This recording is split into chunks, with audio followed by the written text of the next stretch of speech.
Hello everybody, this is Hugo with the BRAZ-TESOL Intercultural Language Education SIG, and I'm here with our first plenary speaker of the 20th BRAZ-TESOL conference in Goiânia, Rethabile Mawela. It's been such a pleasure. Thank you so much for your wonderful plenary session. Thank you. And how has your experience been in Brazil so far? I've enjoyed it. So far, I've had fun. The first thing that excited me was it's warm. Yes. Here in Guyana, it's warm, and I come from a cold South Africa. For now, it's winter down there, so I was happy to come to a warm place.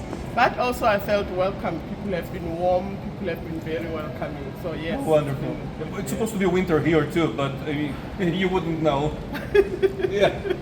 Now, you made such wonderful points in your presentation. You were talking about the importance of storytelling as a means of sharing information and bringing learners into the learning experience. Correct. As they learn a foreign language. Yeah. And in the Intercultural Language Education SIG, we talk a lot about this. And can you tell us a little bit about what you think is perhaps one of the most important reasons why storytelling helps learners, help us bring them into this new world? I mean, expand their horizons really, right? As they begin to master a new language and a new culture.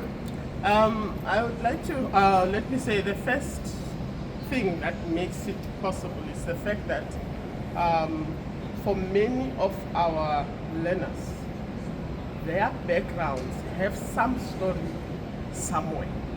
Whether the story is written or listened to or watched, there is some story. So it's not a foreign concept, it's something they come with from home already.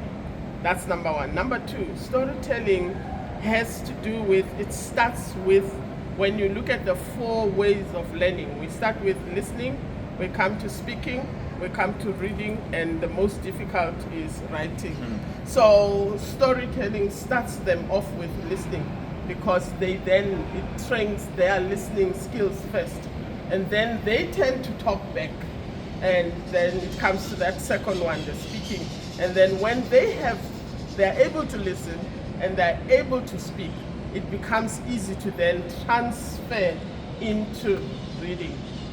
The way I do it is I normally narrate the story, discuss the story with them, and when we have agreed and they come up with their own stories, then we say, let's put it in writing. They are writing something they already know. Right. So it removes that nervousness that comes with, what am I going to write? That is out of the way. They only struggle now with how do I write and so on, and then you gradually you write. Even there, I make them write as a group. I do not agree for a child to write the story alone. They must all write. We write as a class first. The first story, we all write it together as a class. Then I put them in groups. They write another story in their small groups. And then when I feel like they have been supported enough, they have been scaffolded enough, then that's when little Johnny can sit down and write his own story by himself. That's so wonderful. And I imagine you have seen in your experience how starting from their own stories, from that which is very familiar to them, eventually enables them to reach out and become familiar with stories that are at first foreign. Yes, very true.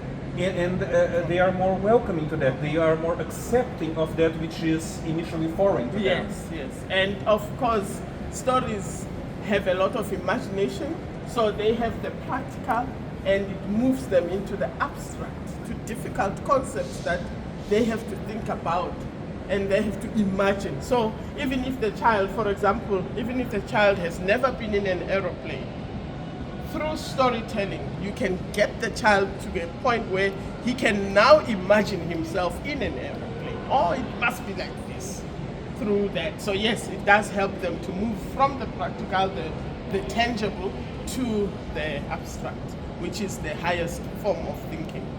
It's so wonderful. We really appreciate your sharing your wonderful experience with us. It's been such a pleasure to listen to you, and we thank you so much for being here. Thank you. Such a great pleasure. Sure, thank you so much. Sure. Thank you for inviting me. Thank you. Sure.